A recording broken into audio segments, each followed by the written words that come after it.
नमस्कार दोस्तों, कैसे हैं आप लोग। तो चलिए, आप लोग अच्छे होंगे। तो पिछली क्लास में हम लोग जो है रियल नंबर स्टार्ट किए हैं, जो चैप्टर फर्स्ट है कक्षा 10वीं का, यानी 10th क्लास का फर्स्ट चैप्टर रियल नंबर का स्टार्ट किए थे, जिनमें हम लोग संख्याओं के बारे में पढ़ चुके हैं। यानी जो जो संख्याओं का उपयोग इनमें होने वाला है या यूजेज आने वाला है, उन सभी को हम लोग पढ़ चुके हैं। ठीक है। तो आज की क्लास में जो हम लोग है, जो मेन, समझिए एक तरह का मेन जो बातें हैं ना, जो इस चैप्टर के अंदर कही कही गई है, यानी जो मेन बातें हैं और इस चैप्टर के अंदर कही गई है ना, उनको पढ़ेंगे। ठीक है। तो सबसे पहले देखिए, हम लोग जो नॉर्मल भाग करते हैं ना, भाग जो करते हैं तो वो किस तरह से करते हैं। ठीक है। जैसे देख लीजिए, जैसे हम लोग पढ़ चुके हैं। जैसे देखिए, अगर किसी भी संख्या में आप भाग देते हैं, ठीक है, तो जनरली जो हम भाग देते हैं ना, तो जिन संख्याओं से, मतलब जिन संख्या से भाग दिया जाता है, जिन संख्या से भाग दिया जाता है, उन्हें हम क्या कहते हैं, डिवाइजर कहते हैं। ठीक है। और जिनमें हम भाग देते हैं उन्हें हम डिविडेंड कहते हैं, यानी भाज्य कहते हैं। और जो जितना बार में हमें भाग लगता है उन्हें हम क्या कहते हैं, उन्हें हम कहते हैं क्वोशिएंट या भागफल कहते हैं। ठीक है। और भाग देने के बाद कुछ जो बच जाता है उन्हें हम क्या कहते हैं, रिमाइंडर यानी शेषफल कहते हैं। ये नॉर्मली जिस जो कोई भी भाग करेगा, मतलब किसी संख्या से, यानी आप किसी भी धनात्मक संख्या से किसी धनात्मक संख्या में भाग देते हैं, तो आपको जनरली यही चीज मिलेगा, यानी चार चीजें मिलती है। तो दो चीज पहले से मालूम हो और दो नया वाला मिलता है, जैसे क्वेसेंट और रिमाइंडर हमको नया में मिलता है, यानी दो संख्याओं का जब भाग करते हैं हम तब। ठीक है। तो देखिए, ये सबको ना एक अरेंज वे में क्या किया, यूक्लिड नाम का एक बंदा था। ठीक है। यूक्लिड नाम के बंदे ने क्या किया, इस जो हम लोग नॉर्मली भाग देते तो हम लोग इसको एब्जॉर्ब नहीं किए। ये पहले के टाइम में जो भी लोग थे उन एब्जॉर्ब नहीं किए, इतना अच्छा से एब्जॉर्बेशन नहीं किए इनका। लेकिन यूक्लिड नाम का जो बंदा था ना, वो इस चीज को एब्जॉर्ब करके समझ के और एक अपना कंसेप्ट दे दिया। ठीक है। जिन्हें हम लोग क्या कहते हैं, यूक्लिड डिवीजन लेमा या यूक्लिड डिवीजन एल्गोरिथम के नाम से जानते हैं।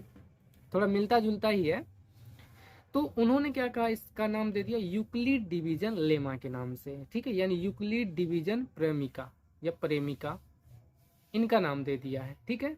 उन्होंने क्या किया, बस दो संख्याओं में भाग दिया, जैसे हम लोग भाग देते हैं। जैसे यहाँ पे देखिए,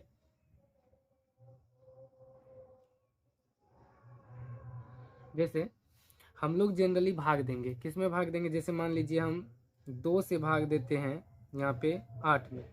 ठीक है। तो क्या हमें भाग देंगे तो हमें क्या मिलेगा, देखिए हमें भाग 2 से भाग देंगे तो 2 चौके 8, यानी यहाँ पे आएगा 4 और यहाँ पे आएगा 8। रिमाइंडर कितना आ गया, 0 आ गया। ठीक है। तो देखिए, अगर इन भाग को, यानी इस भाग को अगर हमें चेक करना हो तो हम कैसे करेंगे, इसका चेक कैसे करेंगे, जनरली वही लिखेंगे, भाज्य बराबर भाजक गुना भागफल, और हमारा जो प्लस में शेष बच जाता है वो शेषफल। यही करते हैं ना, शेषफल, शेषफल। ठीक है। यही करते हैं हम लोग, चेक इसी पे करते हैं किसी भी भाग को कि सही है कि गलत है।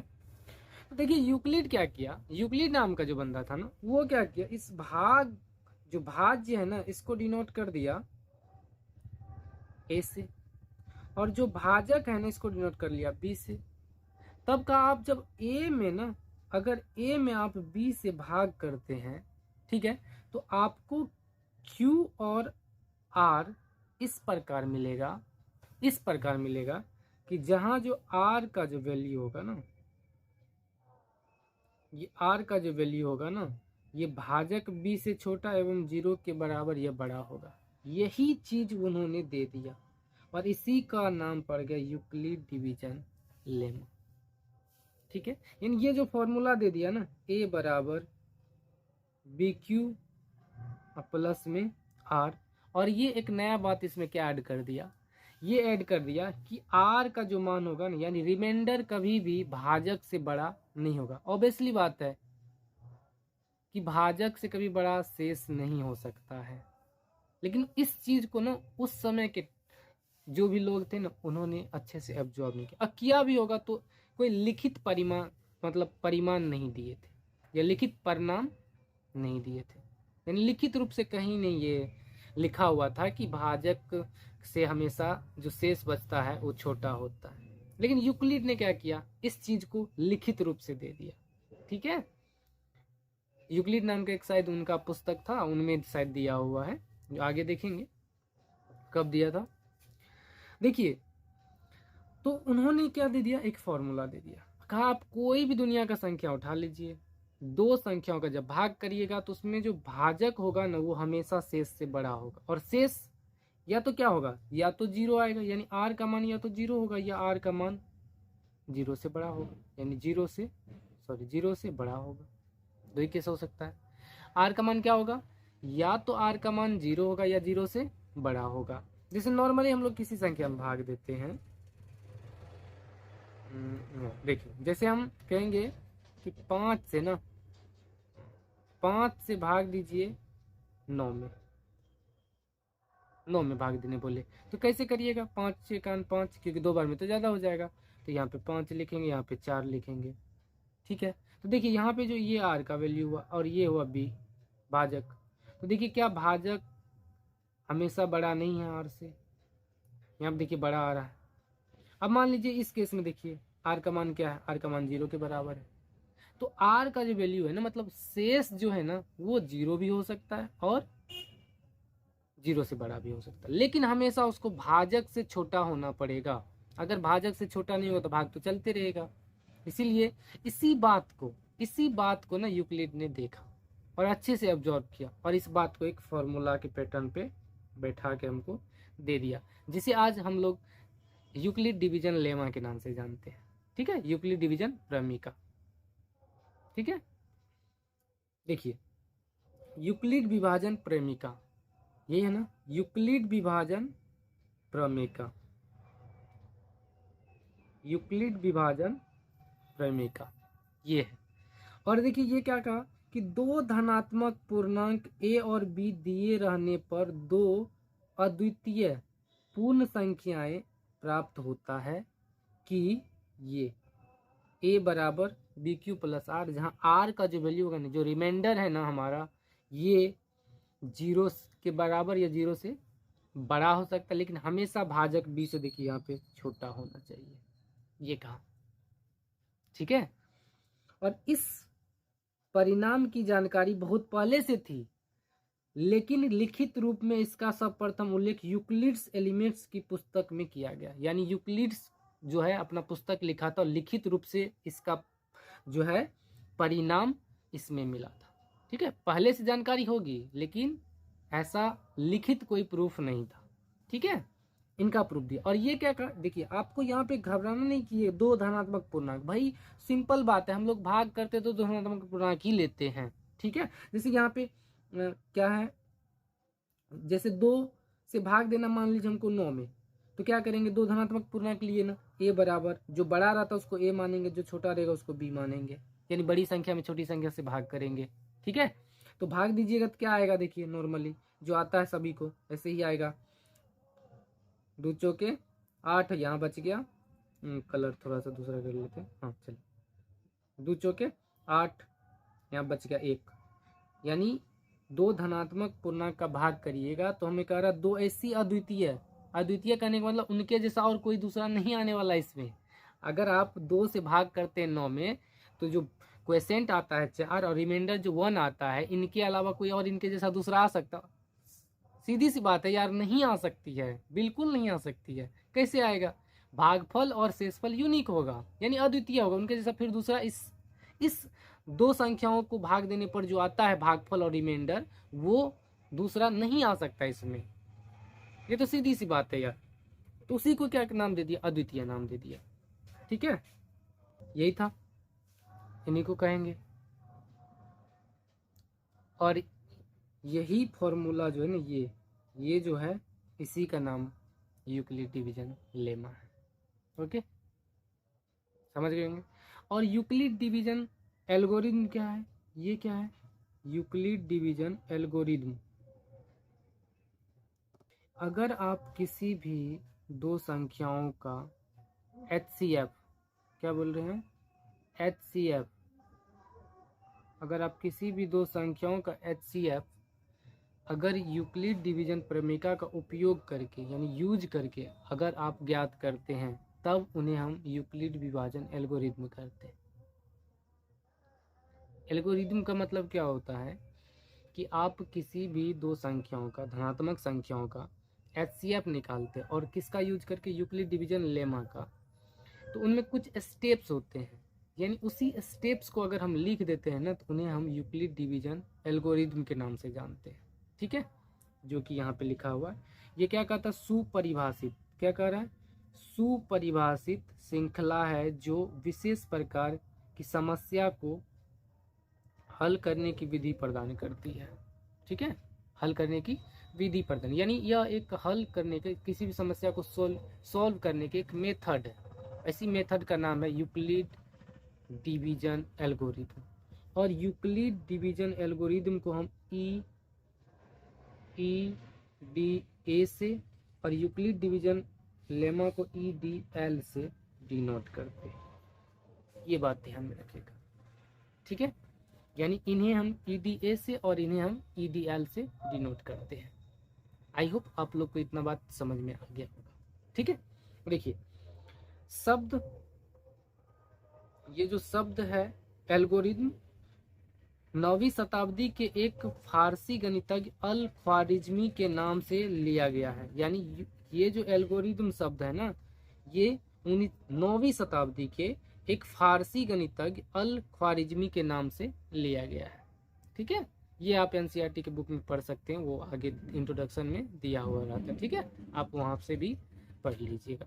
ठीक है, और इसका यूज हम, देखिए इसका उपयोग HCF या SCF को क्या बोलते हैं, GCD ज्ञात करने में करते हैं। यानी यूक्लिड डिवीजन एल्गोरिदम का जो है प्रयोग हम लोग दो संख्याओं का मौसो यानी HCF ज्ञात करने में करते हैं। ठीक है, केवल HCF ज्ञात करने में इसका हम यूज करते हैं। ठीक है, यूक्लिड डिवीजन एल्गोरिदम का। और HCF का full form highest common factor होता है, यानी महत्तम समापवर्तक, और इसका होता है ग्रेटेस्ट कॉमन डिवीजर, यानी सबसे बड़ा कॉमन यानी उभयनिष्ठ भाजक। ठीक है, आगे बढ़ते हैं। देखिए प्रेमिका, प्रेमिका क्या है, प्रेमिका है यह एक सिद्ध किया हुआ कथन है और इससे अन्य कथनों को सिद्ध करते, अन्य कथनों को सिद्ध करने में प्रयोग करते। यानी यह जो है एक सिद्ध किया हुआ कथन होता है और इसे एक अन्य कथन को सिद्ध करने में प्रयोग करते हैं। ठीक है, यानी यही एक A बराबर जो है BQ प्लस R, जहाँ R का जो वैल्यू होगा ना, भाजक 0 से बड़ा या बराबर लेकिन भाजक B से छोटा होगा, तो ये एक सिद्ध किया हुआ कथन है। ठीक है, और इनका यूज हम अन्य कथनों को सिद्ध करने में करते हैं। ठीक है, आगे बढ़ते हैं। चलिए तो इन पर हम एक एग्जाम्पल देख लेते। नहीं, एग्जाम्पल क्या है, देखिए यहाँ पे 40, 52 और 12, 5, 76 का HCF ज्ञात करना है यूक्लिड डिवीजन एल्गोरिथम का प्रयोग करके। ठीक है, तो चलिए सबसे पहले हम यहाँ पे क्या करेंगे, मान लेंगे। ठीक है, यहाँ लिखेंगे माना कि, इससे पहले लिख दीजिएगा सॉल्यूशन सबसे ऊपर में। A बराबर जो बड़ा है इनमें उनको मानेंगे A और जो छोटा है उनको मानेंगे B, यानी 40, 52 को हम लोग छोटा मान, यहाँ छोटा है तो उसको मानेंगे B। और क्या करेंगे, अब A में हम B से भाग देंगे, यानी यहाँ पे 40, 52 से ना हमें भाग करना किस में, 12, 5, 76 में। ठीक है, तो इनमें भाग देंगे तो ये कितना हो जाएगा, देखिए भाग देंगे, इनमें भाग देंगे तो कितना बार में लगेगा, यहाँ 3 बार में लगेगा, 3 बार में लगेगा तो यहाँ कितना हो जाएगा, गुना कर लेंगे तो 6, 2 तिया 6, 5 दूना 10, सॉरी 5 तिया 15, 1 सॉरी हासिल तो बचा नहीं, तो भाग कर लेंगे तो कितना हो जाएगा, 5 तिया 15, 15 का 5, यहाँ हासिल 1 बचा, 4 तिया 12, ये 0 हो जाएगा, ये 2 और यहाँ बचेगा 4 और ये कैंसिल आउट हो गया। अब क्या करेंगे हम अब तो शेष बच गया छोटा, तो शेष में तो भाग यहाँ लगेगा नहीं। हम क्या करेंगे इस 40 52 को यहाँ उतारेंगे और हम क्या करेंगे अब 420 से भाग देंगे 40 52 में। तो 420 कलर यहाँ पे चेंज कर लेते हैं, लिखेंगे 40 52 में भाग देना कितना से 420। तो ये कितना बार में जाएगा, तो ये जाएगा 9 बार में। कितना बार में जाएगा, 9 बार में जाएगा। तो यहाँ लिखेंगे 9 और 9 से गुना करेंगे तो ये कितना हो जाएगा, यहाँ हो जाएगा 0 और ये हो जाएगा 8, ये हो जाएगा 3 7 37। अब यहाँ पे जो है ये कितना बचेगा, ये बचेगा 2 और यहाँ पे बचेगा 7 और यहाँ पे बचेगा 2, यानी 272 की कैंसिल आउट हो।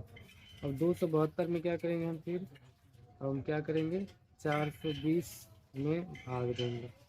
420 में भाग देंगे तो एक बार में जाएगा, तो 272 ही लिख देंगे। ठीक है, घटाएंगे यहाँ पे 8 आएगा और यहाँ पे आएगा 4 और यहाँ पे आएगा 1। ठीक है, ये 1 148। अब 148 से भाग देंगे कितना में, 272 में। 272 में दे दीजिए, तो ये भी एक बार में जाएगा, 148 लिख दीजिए। यहाँ पे बचेगा 4, यहाँ पे 2 और यहाँ पे कैंसिल आउट हो जाएगा। नहीं कैंसिल आउट नहीं, यहाँ पे घट के 1 आएगा, यानी 124। अब क्या करेंगे इस 124 में ना, सॉरी 124 से भाग देंगे कितना में, 148 में। यहाँ देंगे तो कितना हो जाएगा, एक बार में लगेगा तो 124 लिख देंगे। घटाएंगे तो यहाँ 4, यहाँ पे 2 और ये कैंसिल आउट, यानी 24 बचा। अब क्या करेंगे इस 24 से भाग देंगे 124 में। ठीक है, यानी इस 24 से भाग देंगे 124 में।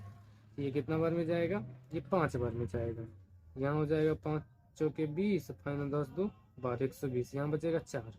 अब 4 से भाग देंगे किसमें, 24 में, तो 4 6 के 24। यहाँ पे पूरा पूरी ये हमारा कट गया है। ठीक है, और जब तक कटेगा नहीं तब तक छोड़ेंगे नहीं। इस तरह का से आप भाग या महत्तम निकाले होंगे, तो इस तरह से कर लेना है।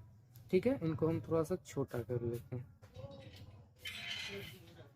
तो क्या कर लेते हैं थोड़ा सा, अरे भाई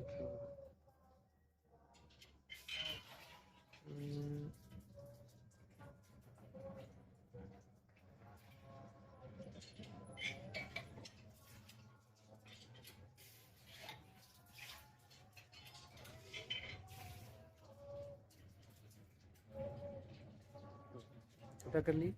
अब हम क्या करेंगे ना, यहाँ पे लिखेंगे EDS। क्या लिखेंगे, EDA, यानी यूक्लिड डिवीजन एल्गोरिथम से स्टेप्स।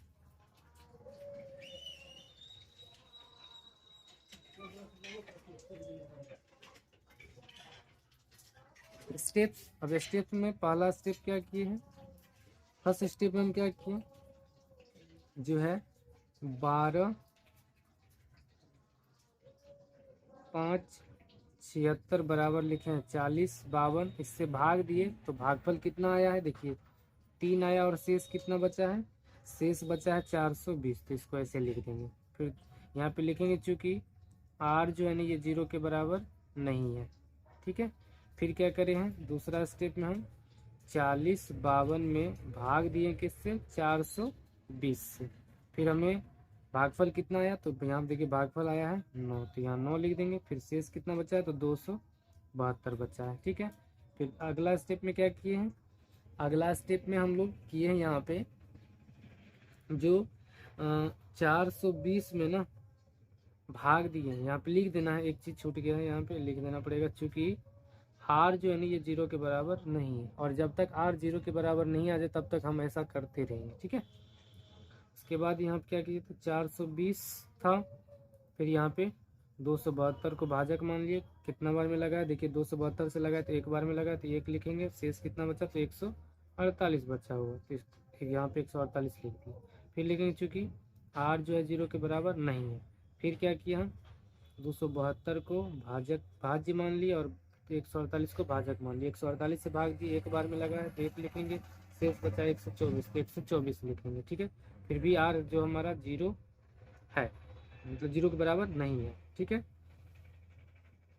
इनको रिसाइज कर लेते हैं, थोड़ा सा बड़ा हो रहा है।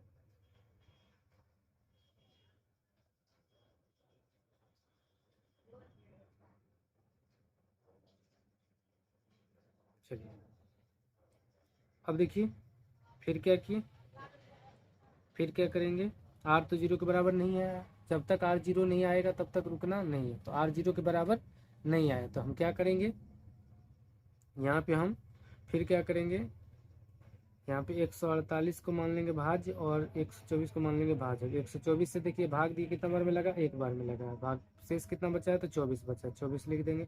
फिर लिखेंगे चूंकि r is not equal to 0, r 0 के बराबर नहीं है, फिर क्या करेंगे, 124 को मानेंगे भाज और 24 से देंगे भाग, तो कितना बार में गया है, 24 से दिया है तो 5 बार में, और 5 लिखेंगे, मान लेंगे भाजक और जो 4 से करेंगे भाग तो 6 बार में जाएगा। इस बार मेरा जो है r 0 हो गया, यानी बोलेंगे क्योंकि r जो है 0 के बराबर है, और जिस लाइन में r 0 के बराबर आ जाए, यानी जिस लाइन में r 0 के बराबर आ जाए उस लाइन में, यानी उस लाइन में जो b का जगह पे रहेगा, यानी यूक्लिड डिवीजन एल्गोरिथम में क्या है, a बराबर बी क्यू प्लस आर जो होता है ना, जहाँ r का जो वैल्यू है ये 0 भाजक b से बड़ा लेकिन 0 के बराबर या 0 से बड़ा होता है। ठीक है, तो इस लाइन में जो b के जगह पे रहेगा तो वही हो जाएगा इनका HCF, यानी यहाँ पे हम लिखेंगे अतः